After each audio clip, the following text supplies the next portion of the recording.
Hello everybody! Every enterprise starts with a creative idea.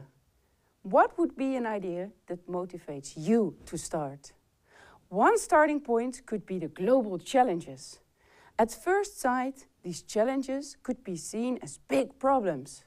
But these same challenges may also be the origin of great new business opportunities. And how does that work? How can we turn these challenges into business ideas? Let's start with an example. Meet Pratap Thapa, one of the entrepreneurs that started Akista. Akista addresses the global challenge of scarcity of fossil fuels in combination with the need of irrigation for agriculture. Akista developed a hydro-powered irrigation pump, so no electricity or fuel is needed to power this pump. Only the water, the river current, is used as a source of power. A great idea, especially for the Nepalese rural areas, one of the areas for which this device was developed. What are these sources of good ideas? Expert knowledge provides you with the required information asymmetry, by which you can offer something others do not understand, do not have the knowledge about, and thus cannot offer. Of course, your idea needs to be of added value to your targeted customers. To identify this value, we can use the value proposition canvas. The value proposition canvas is one of those tools that assist entrepreneurs in coming up with business ideas, such as the idea of Pratap. The next animation illustrates what the value proposition canvas is and how you can apply it. Value proposition canvas. The specific knowledge you have, your offer, is only of value when it helps your customers to get things done in their life. These can range from personal to functional or economic activities. These activities are done to either solve a problem, to perform a task, or to meet a desire. When performing the tasks, there are certain pains they don't like and try to avoid, and certain gains or positive outcomes they hope to have. Let's start with the pains. These are often the problems the customer faces when using alternative existing solutions. These may include undesired costs, inflexibility, or uncomfortable use of a product. It may be unreliable and not completely safe, or incompatible with other devices or activities. Sometimes these pains are very clear and can be easily articulated. However, some customers take the pains for granted, or do not even have a perception or clear need that things can be done better. The gains are somewhat related to the pains. Once a pain is solved, it can become a gain, yet the gains can stretch further. To fully understand the gains, it is useful to develop a customer business case. A customer business case describes how customers save money with your offer. Because of your offer, customers can do things quicker, simpler, more reliable, or more convenient. Then, how do these gains manifest themselves in terms of revenue to customers? In a business-to-business market, the offer you provide helps your customers to better serve their customers or have higher returns when selling their products or services. Also, for consumer markets, your offer should bring benefits that outweigh the costs of acquiring the offer. It is important to understand what is at stake because it determines the market value of your offer. The second step in the value proposition canvas is to identify the elements of your offer that either create the gain or relieve the pain. To do so, you list all the elements and features of your product or service. This search for the value of your proposition in the eyes of the customer cannot be done without contacting your customers. Using the empathy map is a valuable tool to get a deeper understanding of your customer. Talking to your customer will help to understand the problems they have, whether they have accepted it as it is. It provides insight into how the customer thinks, acts, and works. What is driving this person? What does the customer say or do in situations related to your offer? And what are the obstacles or challenges that reflect the pains he or she faces, or the hopes and items relevant for him or her to consider your offer a success, and thus reflect the gains of your offer?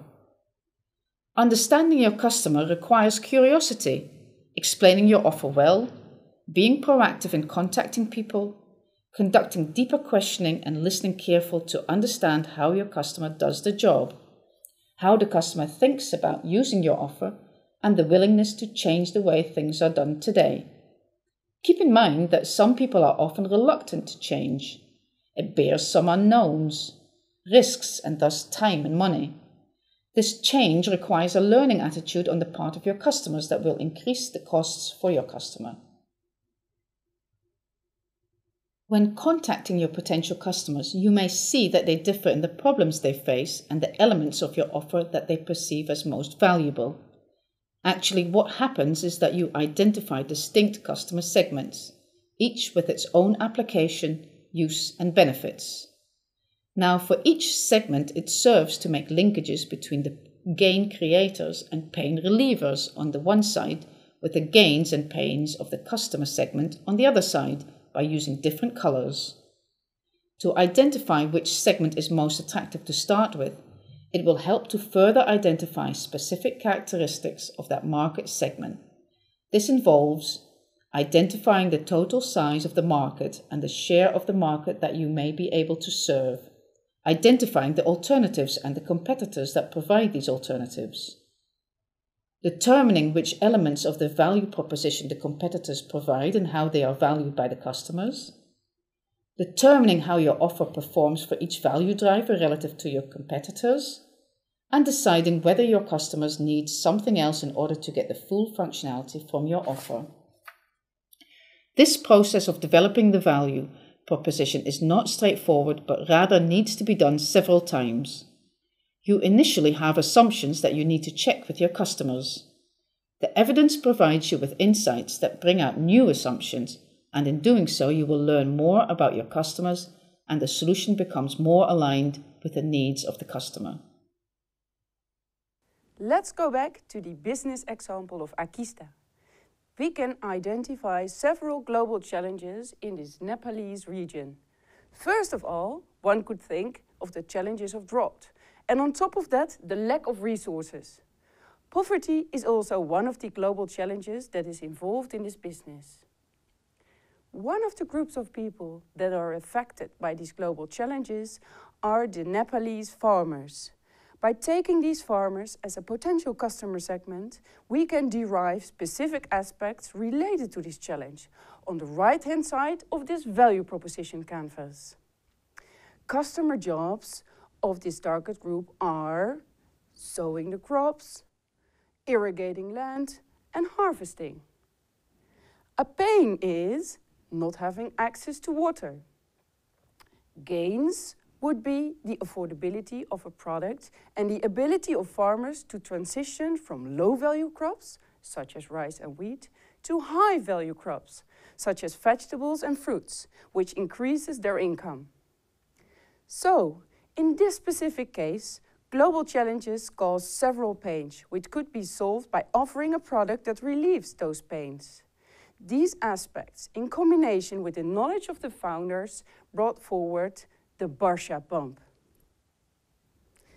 This product can be described in the value proposition canvas as a product that does the customer job of irrigating land.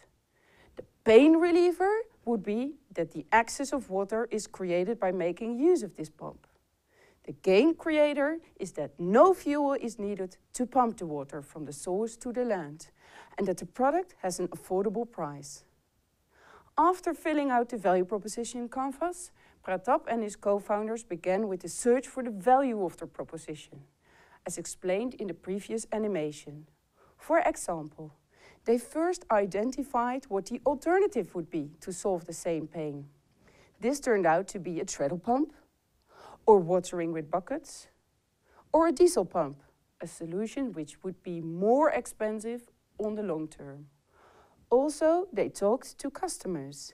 They wanted to find out whether their assumptions about their product could be validated. They wanted to know how many farmers encountered these pains and if their product would be helpful in the eyes of those farmers. As soon as possible, they brought the working prototype of their product to the region in order to test it together with the farmers. So, to wrap it up, After indicating what the specific global challenges are in your environment, you can zoom in on specific target groups and analyze what their pains are related to the same global challenges. From here, you can start brainstorming on possible solutions and come up with value propositions while using this value proposition design canvas.